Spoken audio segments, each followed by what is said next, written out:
What's up, folks? I'm your host, Konrad, on Wednesday Night Reviews, and from superheroes to average Joes, here's what I read this week. So I got to check out Everyone is Tulip, which is written by Dave Baker, drawn by Nicole Goux, and the colors are done by Ellie Hall.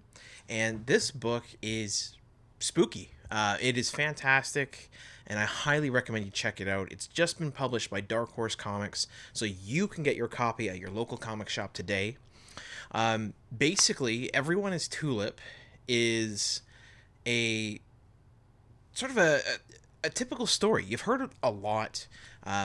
It stars our young protagonist seen here, Becca, and she basically has enough of her ordinary, mundane life, so she packs up her bags, she moves to LA to become a star. Right? She wants to become famous, act in movies, do plays, be the star, have her name in lights, and what we learn is, especially when we meet her, Becca has not had that success. So, Becca, when we meet her, is a lovely young lady who works at a burger joint. It makes multiple appearances. They have fun costumes. It's all pirate themed. I love it. I would probably go eat there. I'm not going to lie. But that's where she works. She's not an actress. Well, she's not a hired actress. And we see her constantly going out to all sorts of tryouts or auditions. We see her going to all sorts of auditions and constantly having people say, "Hey, we'll definitely call you back." And it never happens. And one day she finally snaps. She goes, "That's it. I've had it." She goes home, and that's when we meet Eve, her friend and roommate, who is actually a actress who's been hired on for a few gigs. And of course, there's a little bit of jealousy there, but you can understand it because Becca's been at it for 5 years. She has worked her butt off. She's gone to every audition she can. She's sort of honed her craft a little bit, but she's still not doing it.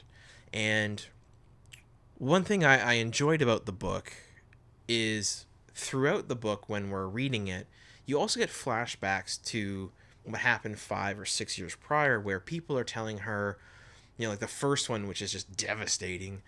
She's sat in a car with her boyfriend overlooking, a beautiful scenery, which would be classically like, Kissing Ridge or wherever where, couples would go to make out in the cars. And she tells him her idea, and he flat out is like, "Yeah, you're never going to make it." And it's devastating. And she gets that all the time. And throughout the book, we see all these shots where people, her family, her friends, they've all doubted her. But obviously, she's there. She's in LA, and she's putting in the time and the work.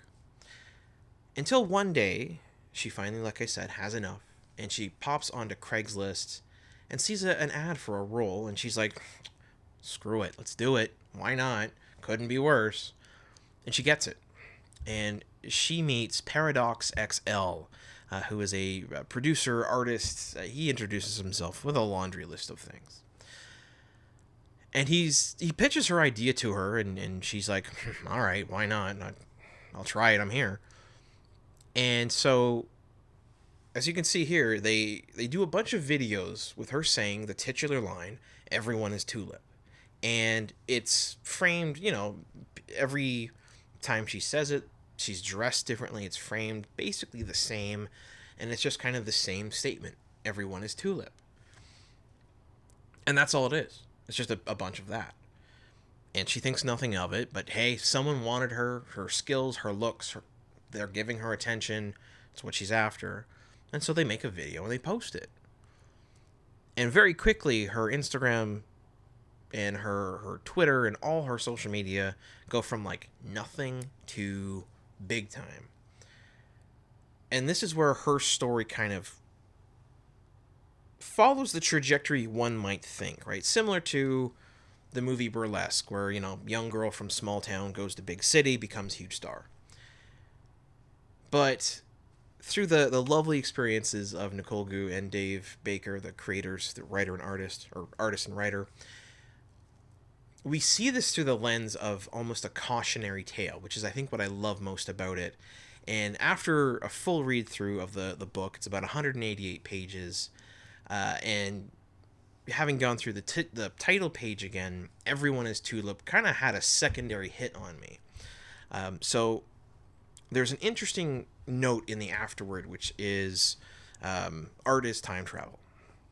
And in that afterward, they discuss basically the idea that the Dave and Nicole that came up with the book are 3 years removed. The Dave and Nicole that drew and worked on the book are 1 or 2 years removed, and the Dave and Nicole that have published this book, last month or 2 months ago, are different people.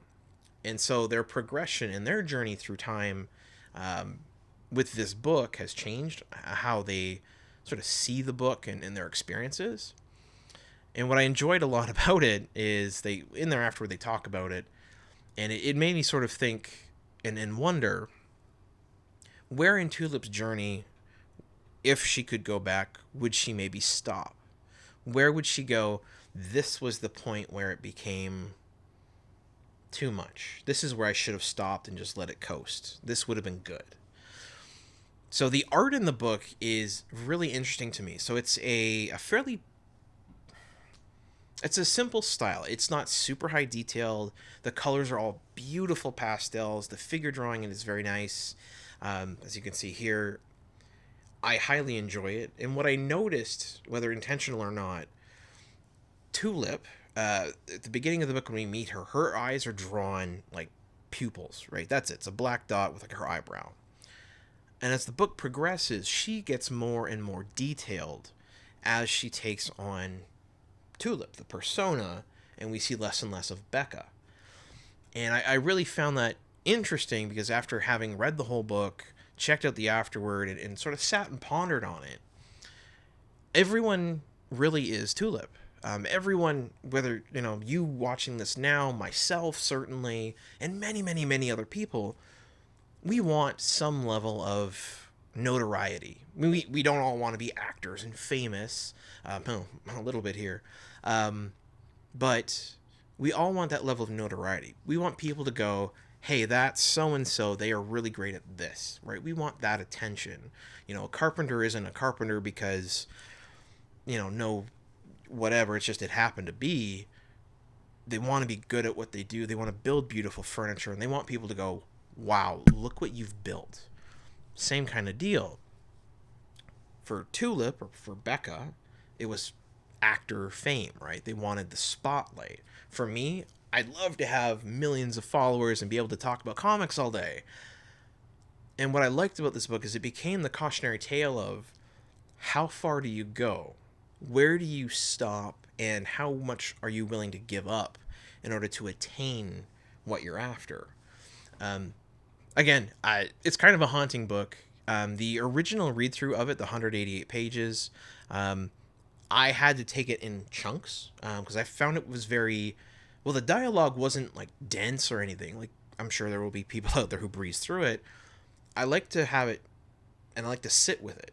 Yeah, each sort of segment. It's broken up to a handful of chapters, and I like to have each chapter and sit with it for a bit as I went on this journey with Becca and discovered Becca's life. And I think out there, I recommend reading it like that because it starts hitting you in waves as you see how she changes. And most interestingly, the Paradox XL, her producer, filmmaker, people, or producer person, whatever, they don't tell Becca that Tulip is a character. They just say, hey, just say everyone is Tulip. And when they start going out to parties and meeting people, he introduces her not as Becca, the actress who plays Tulip, but just Tulip. And Becca takes that on. And that sort of plays into the rules, like I was saying, of how far are you willing to go. All in all, fabulous book. Again, some of the art in it is gorgeous. I love the shots of Tulip's videos and how they change. And yeah, it's kind of a powerful book. It sits with you, and I found it very mentally kind of taxing as I went through it. And you will find when you hit the end of the book, or maybe once you've sat with it for a bit like I did, that everyone is Tulip. And that's kind of a scary idea. Well, folks, absolutely. Sorry to get heavy on you. This has been our review of Everyone is Tulip on Wednesday Night Reviews. Absolutely check this book out at your local comic shops, wherever they are. If you're in Toronto, you could check out Silver Snail. You could check out Sidekick. If you're in Niagara, absolutely, you could hit up Sketchbook Comics in St. Catharines or Big B in Niagara Falls. Wherever you get your comics, ask for Everyone is Tulip. It's a wild book from Dark Horse. Again, written by Dave Baker and drawn by Nicole Goux, with colors by Ellie Hall. Have yourself a great rest of your day.